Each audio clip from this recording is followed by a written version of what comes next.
আমাদের মধ্যে যদি ইসলামের সৌন্দর্য দেখে তাহলে তারাও কালিমা পড়ে মুসলমান হবে, ঠিক কিনা?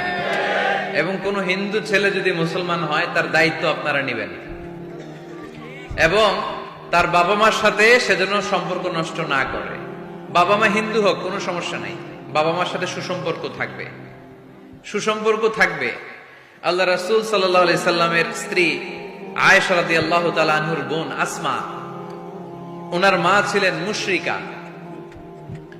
তখন মুশরিকা ছিলেন, এসে আল্লাহ রাসূল সাল্লাল্লাহু আলাইহি ওয়াসাল্লামকে বললেন, ইয়া রাসূলুল্লাহ, আমার মা তো মুশরিকা, আমি তো কালিমা পড়ে মুসলমান হলাম, আমি কি মায়ের সাথে ভালো আচরণ করব নাকি কথা বলবো না?